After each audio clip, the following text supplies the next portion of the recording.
तो चलिए बढ़ते हैं आज की कहानी की ओर। दोस्तों, मेरा नाम विक्रांत है।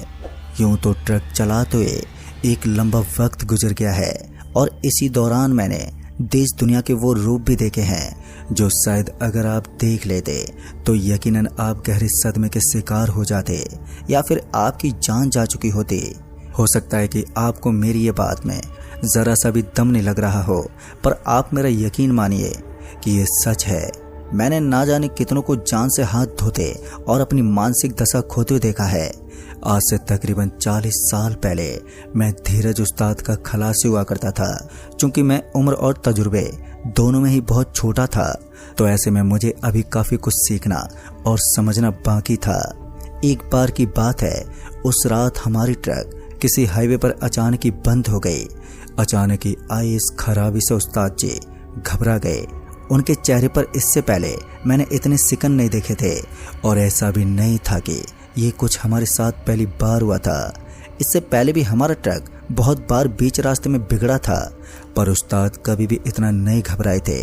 और अभी मैं उनके चेहरे पर छाई सिकन के बारे में ही सोच रहा था कि तभी उस्ताद ने मुझे हिदायत देते हुए कहा, तुम जल्दी से ट्रक के पीछे जाओ और ठीक से छिप जाओ, और हाँ ध्यान रहे जब तक ट्रक मीम नगर का पुलिया पार ना कर ले तुम्हारे मुंह से एक शब्द भी ना निकले। उस वक्त ना तो मुझे कुछ पूछने का मौका मिला और ना ही मेरे मन में कोई ख्याल आया।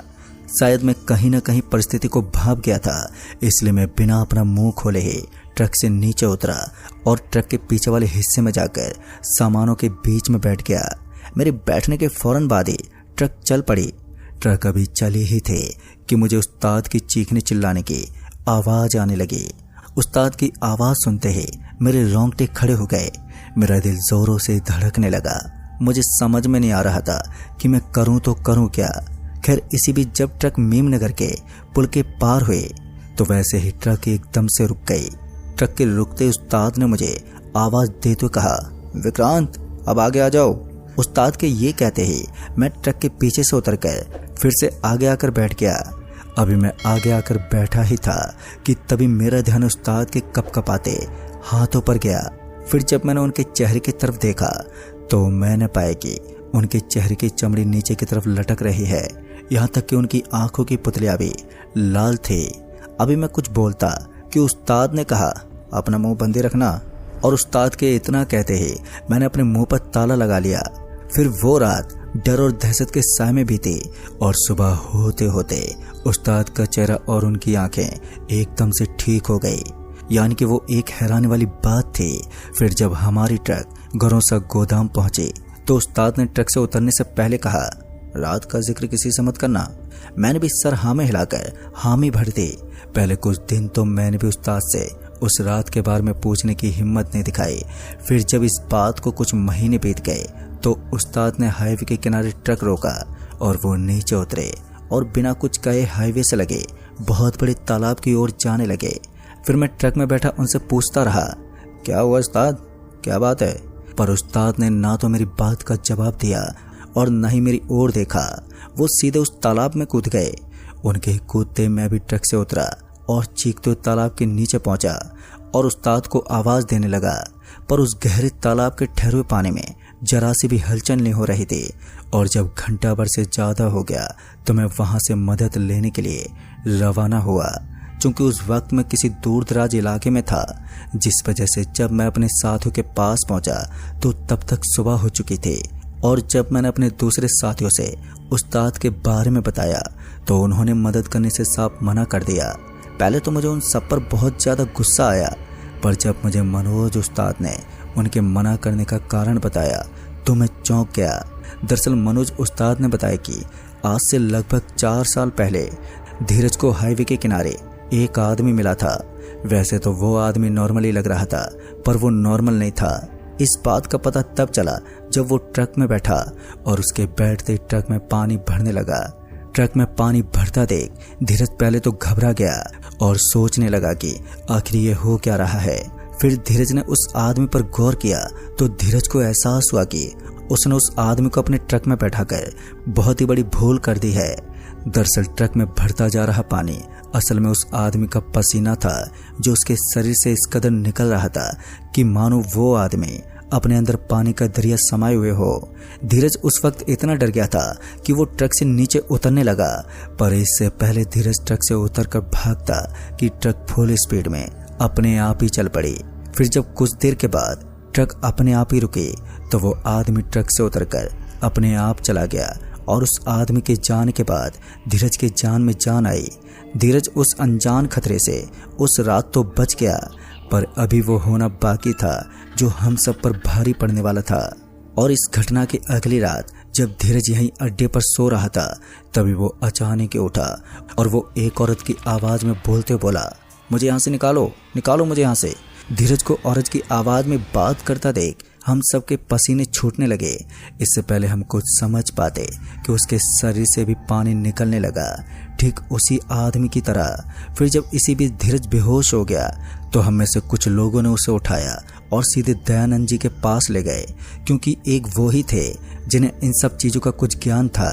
जैसे हम उनके पास पहुंचे तो वैसे ही दयानंद जी बोले, खूनी चांद का कहर तुम सब पर टूट पड़ा है, अब तुम में से कोई नहीं बचेगा। और ये सुनते मेरे साथ साथ बाकियों के भी पैरों तले जमीन खिसक गई। और जब मैंने दयानंद जी से खूनी चांद का मतलब पूछा तो उन्होंने बताया कि बहुत ही वर्षों पहले तलीकुला के कबीले के सरदार के घर 3 बहुएं ब्याह के आई थे। तीनों का चेहरा बिल्कुल एक जैसा था, जबकि तीनों ही अलग अलग घर से आए थे। तलीकुला का कबीला माता शोभना को पूजते थे और माता शोभना के आशीर्वाद के चलते उनका तलीकुला बाकी कबीलों में से सबसे ज्यादा शक्तिशाली था। पर अचानक ही तलीकुला कबीला कमजोर होने लगा। उसके बड़े बड़े लड़के और तो और जानवर ही अचानक ही मरने लगे। यहाँ तक कि उनके कबीले में जो भी नवजात शिशु जन्म लेते वो महज कुछ ही दिनों में मर जाते। तलीकुला के सरदार को कुछ समझ में नहीं आ रहा था कि आखिर ऐसा उनके कबीले के साथ क्यों हो रहा है। यहाँ तक कि उनकी अर्ध देवी माँ शोभना भी उनकी पुकार नहीं सुन रही थी, जिस वजह से सरदार की नींद उड़ी हुई थी। एक सुबह कबीले की एक महिला डरी से हमें अपने पति के साथ सरदार के पास आई और हिचकिचाते हुए बोली, ये सब किया धरा किसी और का नहीं है बल्कि आपकी बहू का है। पहले तो सरदार उस औरत की बात सुनकर उस पर आग बबूला हो उठा, पर वो औरत अपनी बात को लेकर हिम्मत के साथ अड़ी रही और बोली, जो माता हमारी रक्षा करती है उसे आपके बहू ने कब का कबीले से बाहर फेंक दिया है। अगर यकीन नहीं होता तो चलो मेरे साथ। अब तक पूरा कबीला वहां पर जमा हो चुका था। फिर जब उस औरत ने माँ शोभना की मूर्ति को तोड़ने को कहा तो इस पर पूरा कबीला उस औरत पर भड़क पड़ा, पर उस औरत ने बोलकर सबका मुंह बंद करवा दिया कि अगर वो अपनी बात को साबित नहीं कर पाई तो वो उसी वक्त अपने आप को आग में झोंक देगी। अब उस औरत की बात सुनने के बाद सरदार ने माँ शोभना की मूर्ति को तोड़ने का आदेश दिया। माँ शोभना की मूर्ति टूटी तो पूरे कबीले डर से थरथरा उठे। पूरे कबीले को अपने आंखों पर भरोसा ही नहीं हो पा रहा था। दरअसल जब माँ शोभना की मूर्ति को तोड़ा गया तो उसमें से एक आंख वाली काली इंसानी खोपड़ी निकली, जिसका मतलब था कि तलीकुला कबीला लंबे समय से माँ शोभना की जगह उस किसी शैतान की पूजा कर रहे थे, जिसकी वजह से संकट का पहाड़ टूट पड़ा था। सरदार ने तुरंत ही अपनी तीनों बहुओं को उस औरत के सामने खड़ा किया और उस औरत से कहा, बताओ तीनों में से ये घिनौना काम किसने किया है। चूंकि तीनों बहुओं का चेहरा हूबहू एक जैसा था, ऐसे में वो औरत चकरा गई। अब वो तय नहीं कर पा रही थी कि जिसे उसने ये करते देखा था आखिर वो है कौन।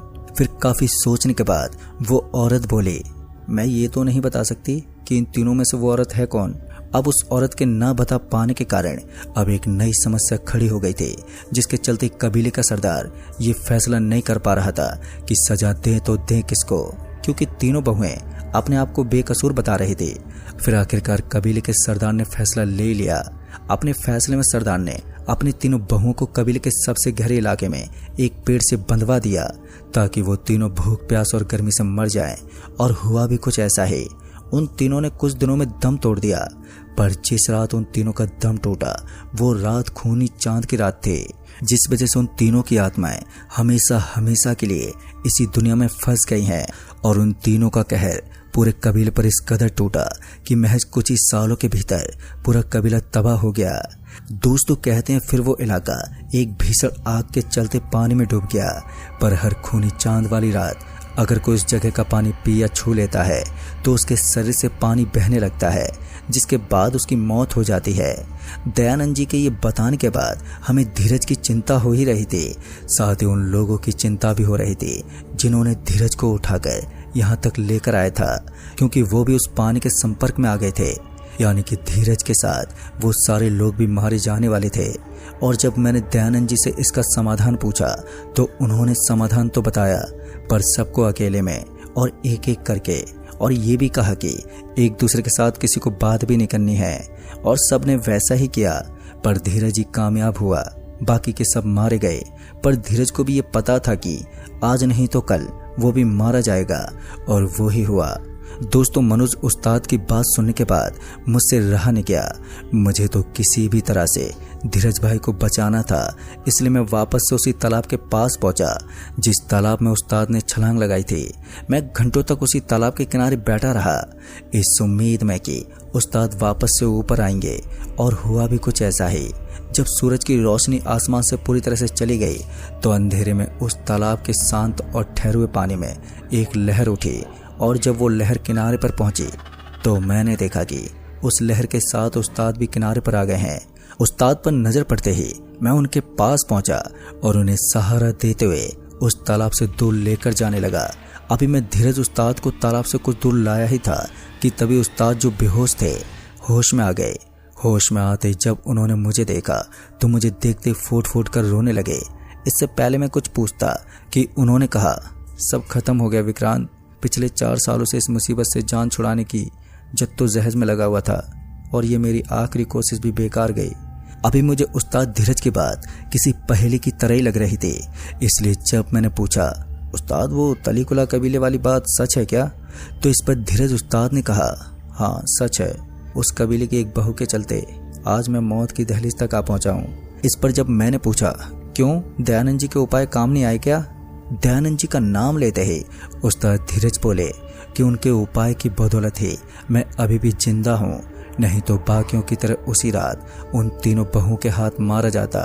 दयानंद जी ने मुझे बताया था कि तलीकुला कबीले की वो तीनों बहुएं आज भी काले तालाब के पानी में बंधी पड़ी हैं और इंसाफ मांग रही हैं ताकि उन्हें मुक्ति मिल जाए।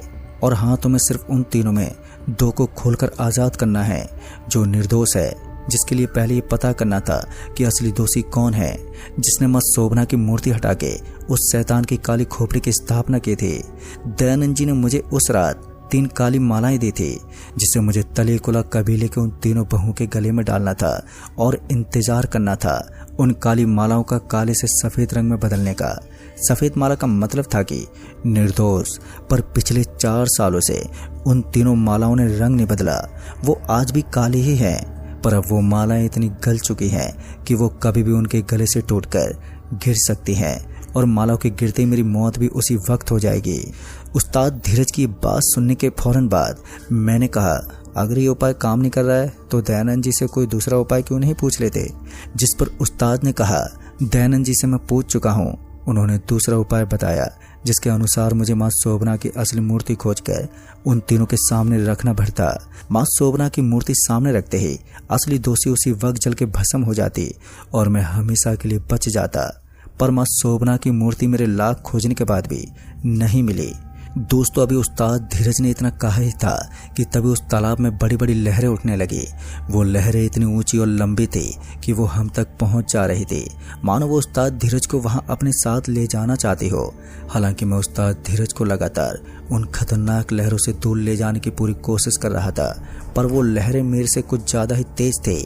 फिर जब धीरज उस्ताद ने सामने की तरफ इशारा करते हुए कहा, विक्रांत तुम जाओ, अब कुछ नहीं हो सकता। पहले तो उस्ताद धीरज की बात समझ नहीं पाया मैं, पर जब मैंने उस ओर देखा जिधर उस्ताद इशारा कर रहे थे तो मैंने देखा कि वहाँ 3 टूटी हुई मालाएं हैं, जिनमें से सफ़ेद और एक काली है। अभी मेरी नज़र उन्हीं टूटी मालाओं पर थी कि इसी बीच एक लहर इतनी ज़ोर से आई कि उस्ताद धीरज को अपने साथ उसी काले तालाब में समा ले गई और मैं सिर्फ देखता ही रह गया।